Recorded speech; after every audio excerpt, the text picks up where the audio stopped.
Hello my dear students, welcome back. So in this session I am going to discuss about the agents of pollination. Already I started with agents of pollination, we have completed wind pollination. Now I am going to discuss about the hydrophily or pollination by water. So hydrophily is pollination due to water, by water, that is called as a hydrophily. So this hydrophily, it is not very common. It does not occur commonly in all plants, but it occurs only in few aquatic plants. That is 30 genera belonging to mostly monocots.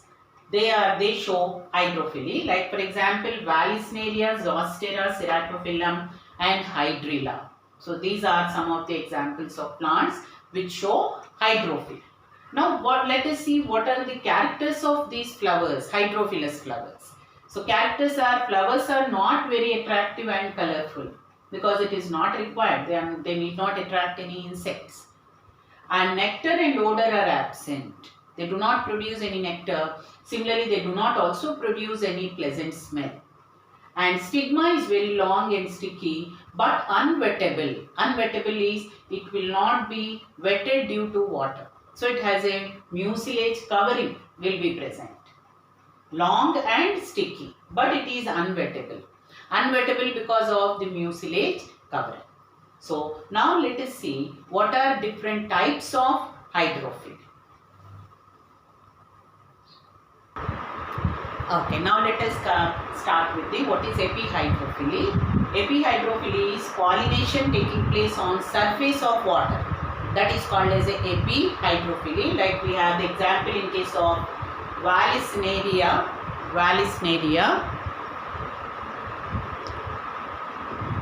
So in Vallisneria, which is also called as a ribbon weed, it is submerged and dioecious. The Vallisneria is a submerged and dioecious plants. So protandry is present here and male flowers get detached from these spadix inflorescence.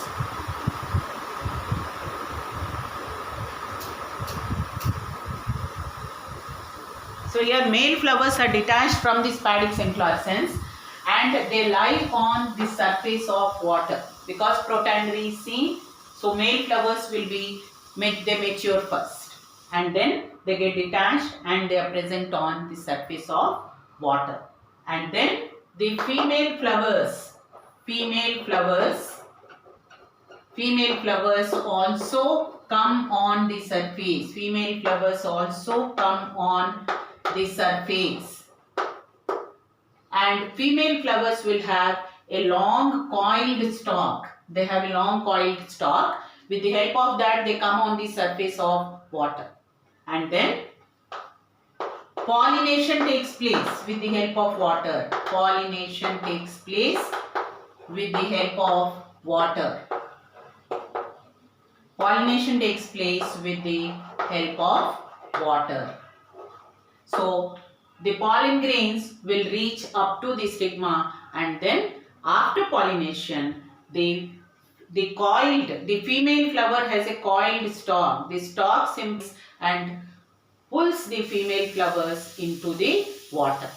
So after pollination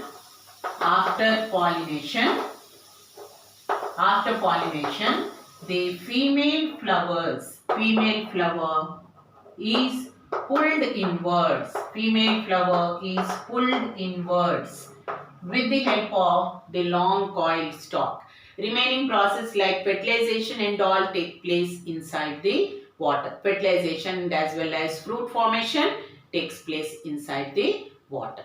So this is we find in case of Vallisneria, which is called as a ribbon weed. So this is epihydrophily. Now let us continue with hypohydrophily. Now let us discuss hypohydrophily. This is found in Zostera, which is commonly called as a seagrass. So here we find the plant is completely submerged and it is marine. And the pollen grains are extremely long and that is about 250 millimeters long.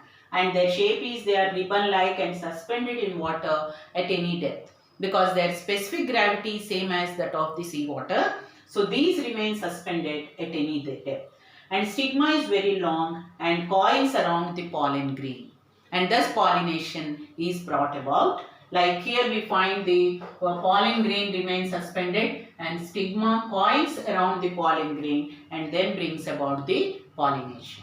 But most of the plants, most of aquatic plants,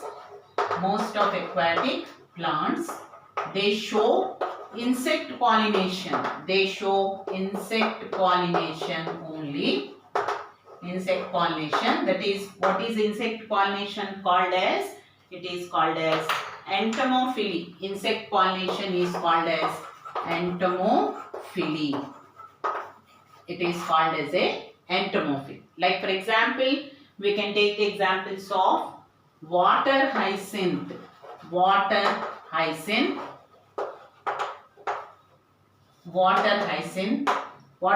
you know, the scientific name is Eichhornia water hyacinth, and also water lily.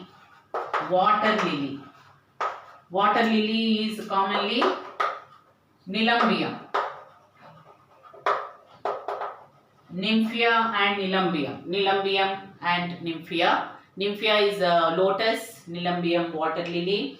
So here we find water hyacinth and water lily. We find entomophily. So most of the hydrophilus, most of the hydrophytes, they show only entomophily, and only in few hydrophytes, that is already we have done, the 30 genera belonging to monocots, they show hydrophily. And hydrophilous plants, just like what is the similarity we can find with wind pollination, the same here also, the flowers are not very attractive and they do not produce any nectar or odor. And here pollen grains are sticky but not wettable. And there we find the pollen grains are non-sticky, light and dry. But here they are sticky but not wettable. So majority are showing only insect pollination. So in my next video, I am going to discuss about what is pollination by animals, that is called as a zoophyte. So have a nice day for now, and please watch the video from beginning to the end so that you should get a maximum benefit of the video. Okay.